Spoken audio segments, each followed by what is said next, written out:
Hi, I'm Meikle and I am a dancer. I live in South Africa and I dance not only here, but my dancing has taken me nationally and internationally. I've been to Cape Town for various dance contests, and I've also travelled to South Korea with my K-pop, which is something I'm known for online.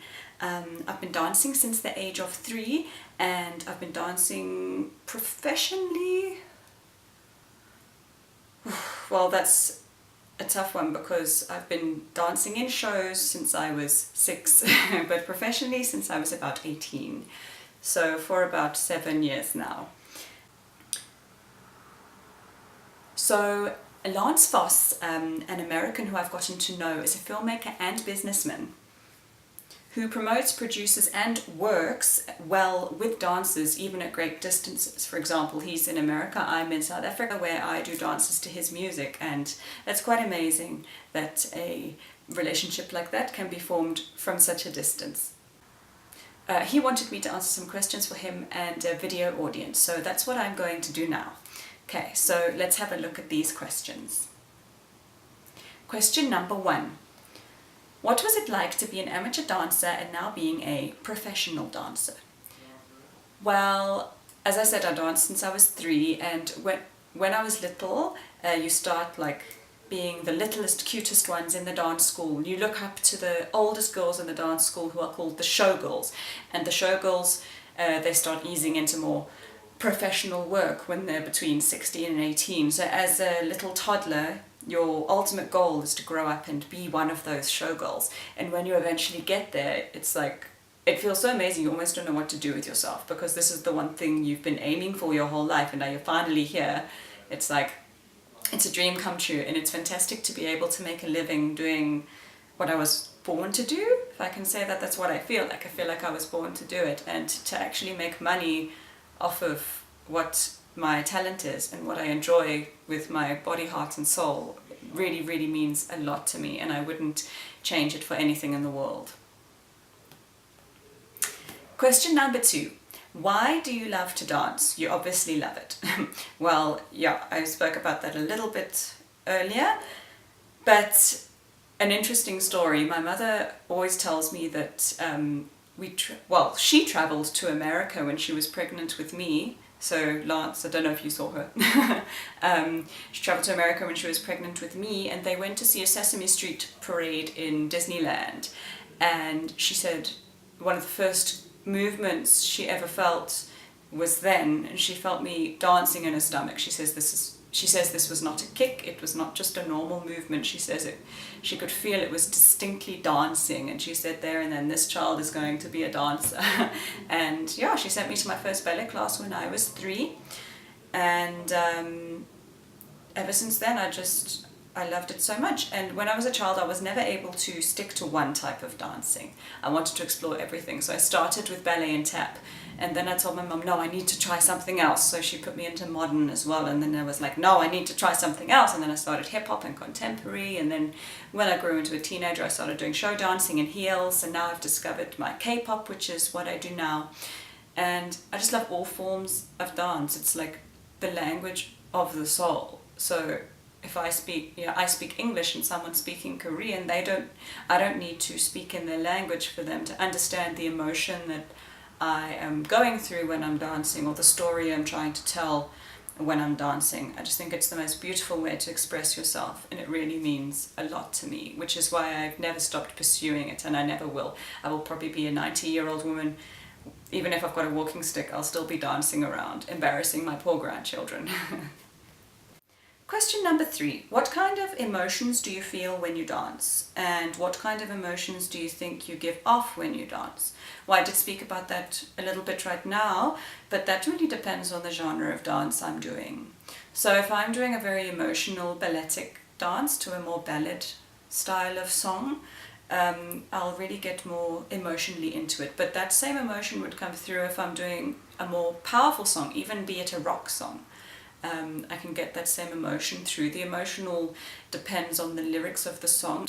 You can feel the emotion from the singer's voice, and that affects me when I'm dancing, and then I feel emotional and I let it come out, which is why I love improvising to music as well, because I let the music control my body and almost tell me what to do. So yeah, I go through a range of emotions. If a song is very happy and upbeat, I'll feel happy and I'll let that out. If it's very deeply emotional, I'll let that out. And it all depends on the song, but I can go through many different emotions in one single song. And if I dance 7 songs in a row that are all different genres, I will go through all those different emotions, and it feels a bit like I've been on a roller coaster ride for a little while, but I really do love it. Question number 4. How different is practicing from performing, and how do you set goals for yourself?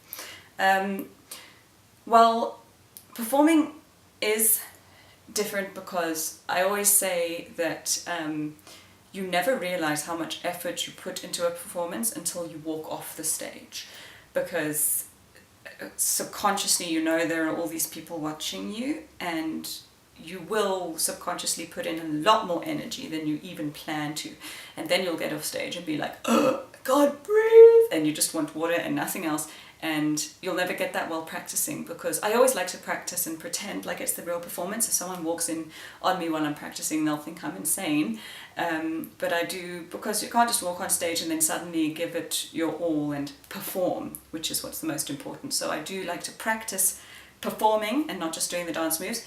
But yeah, you never realize how much effort you put in until you walk off the stage. Subconsciously, you know all those people are watching you and you've got to put on a show, and it just happens. And I always I try to set higher goals for myself with every performance. I always say I'm going to kick my legs higher, I'm going to smile wider, I'm going to jump higher, I'm going to have more graceful arms. I always say with every performance I'm going to give it more than I did the last one. So that's very important to me. Question number 5. What are the benefits of dancing? What has dance taught you, and how important is dance to you? Well, the benefits of dancing aren't just physical. I mean, obviously, you know, it keeps you fit. It's actually one of the best forms of exercise because it's so varied. It's not just like one running motion or something like that. It's extremely varied. It works every single part of your body, and dancers are known to have the best bodies around the world. It's, yeah, that's a well-known thing. But it's also good for you emotionally and mentally, because it's not just standing on a treadmill and running. It's moving your body to music, letting the music move you, and I find that's really beneficial to me, physically, mentally, spiritually, emotionally. If I've had a bad day and I come home and I just dance, unplanned, just to anything, it'll make me feel better from very deep within. So that's important to me. Dance has taught me to be free. It's taught me to appreciate everything in life. It's, you know, it moves you, doesn't just move your body, it moves you, as I say, from within. And, you know, it's just taught me to never take anything seriously, because anything can be made better with a smile or with a movement of your body. Just get up and move, and anything, you can feel better about anything. That's really important to me. Dance is extremely important to me. As I said earlier, I've been dancing since I was 3 years old, and I'm now 25, so if I was to suddenly stop now, I think I would be absolutely heartbroken, as if I'd lost a very close friend or something. It's a part of me, and it has been basically my whole life. So it's very important to me, and I could never give it up. Question number 6. How important is versatility in dancing? What do you think is the best combination of dance forms to have? Is there any dance style that is not useful for a well-rounded professional dancer? What style of dance do you think is crucial for a professional dancer? What training must a professional dancer have? Okay, this is a very long question. Let's start at the beginning. Versatility in dancing, I think, is very important. Like I said earlier, I have been dancing from a young age, many different styles. Like I started with ballet and tap, and I wanted to progress on to many different styles.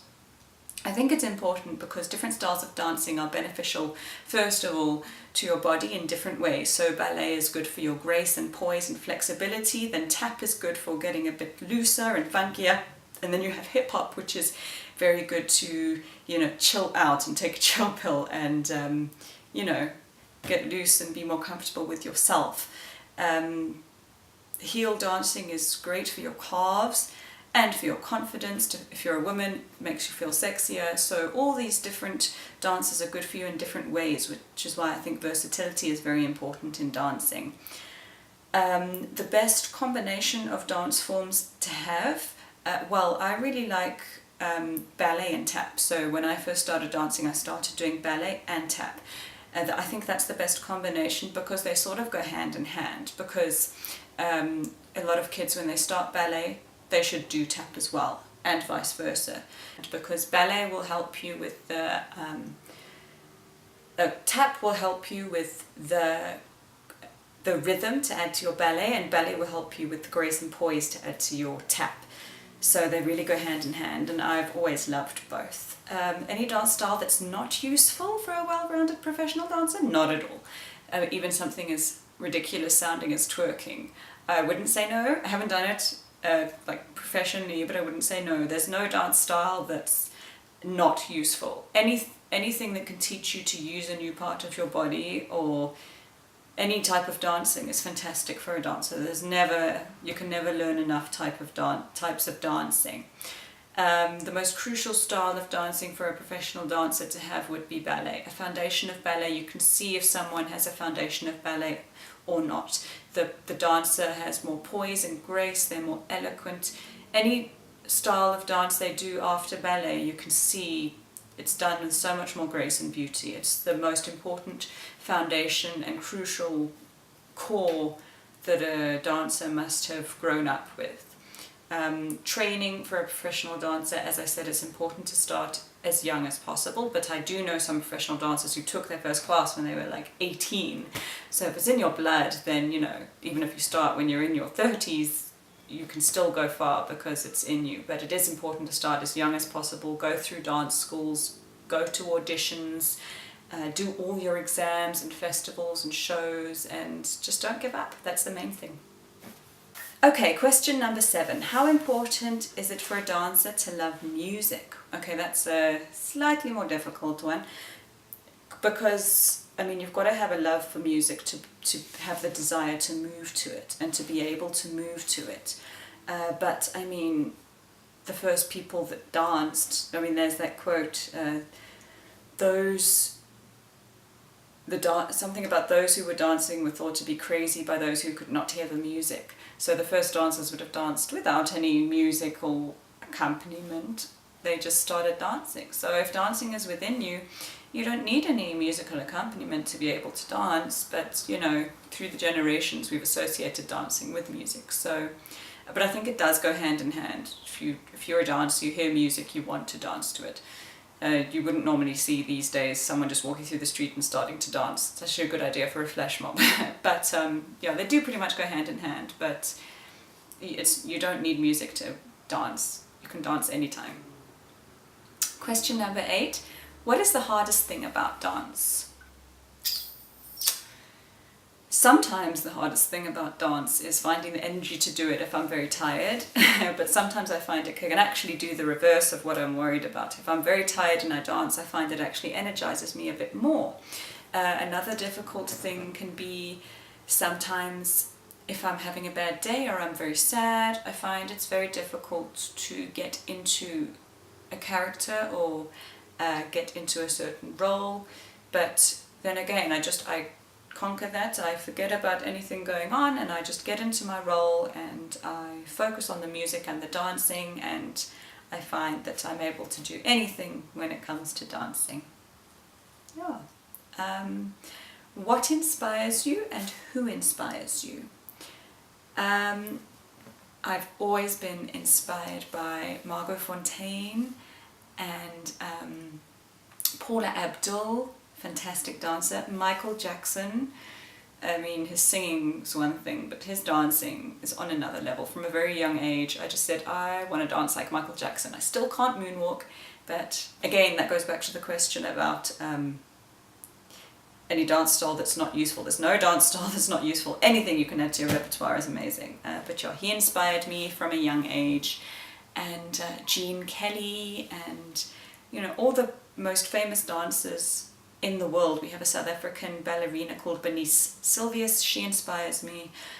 people who've worked hard to make it to the top with their dancing inspire me. People who've gone through triumphs and trials and tribulations and made it to the top and on, they inspire me. I love famous dancers that have a backstory of, you know, difficult lives and people who've overcome their troubles with music and dancing. I find that very inspiring. Yeah, okay. 10. Question number 10. How do you know when a dance work is finished and when you're happy with your work? That's something that you have to feel. With dancing, it's not like writing a script or accounting, doing a calculating job. It's not something that can be calculated like that. It's, you feel it. If I'm filming a dance, for example, I'll film it in front of the camera, I'll watch it back, and I'll sometimes say, I'm not quite feeling that one part, let me redo it. Or if I feel it with the music, like, it's a feeling. That's a very difficult question to explain, because being a dancer, you just know. It's a feeling you get, you know, that's it, it's ready. And you can only know if you feel it with the music. As it's easier if you've been a professional dancer, then that helps a lot. But you've got to feel it in your heart and soul, not just physically. Question number 11. What is the professional line between acting out a song, artistically dancing to a song, meaning you interpret the song through dance, or just dancing? Okay, let me think about this one.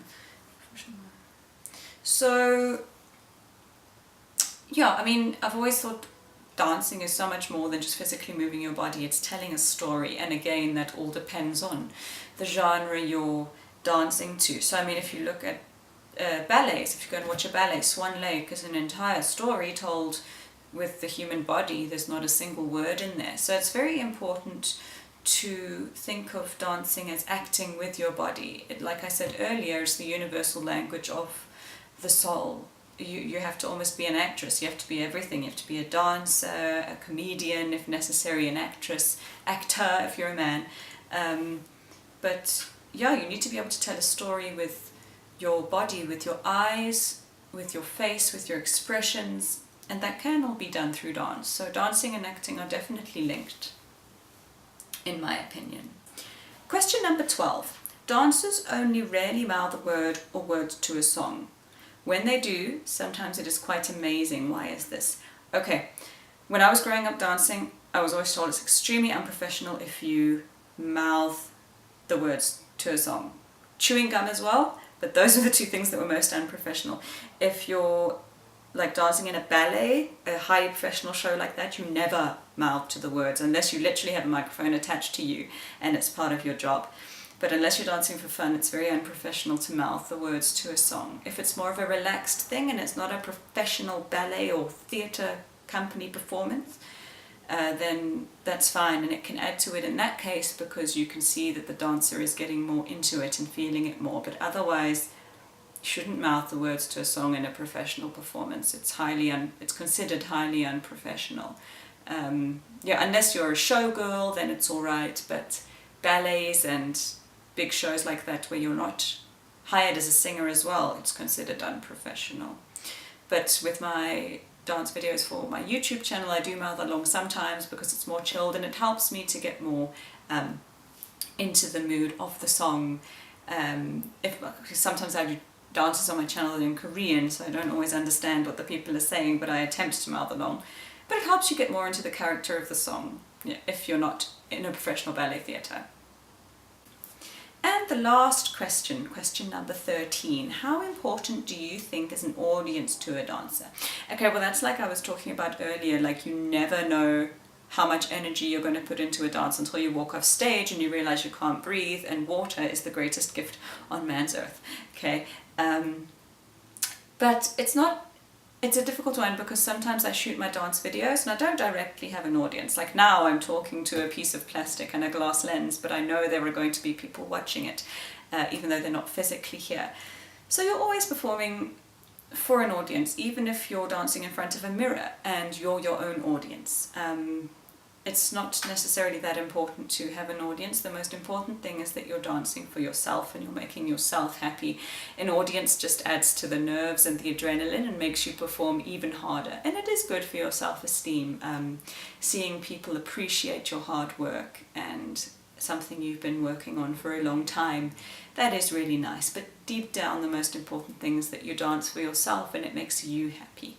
Like I said earlier, I'm very happy to be making a living from dancing, and I wouldn't ask for anything else. Wow, Lance really doesn't seem to forget much, does he? He thanks me in advance for my patience and sharing by answering these questions. I say you're quite welcome, Mr. Foss. Thank you very much for the opportunity. This is Lauren Meikle, dancer, signing off. Thank you so much for watching, and I hope I was able to teach you something and give you some insight into my life. And if you're a budding dancer, I hope this inspires you to go ahead and give it a shot and just enjoy it. Dancing is life for me, and it can be for you as well. Thanks for watching.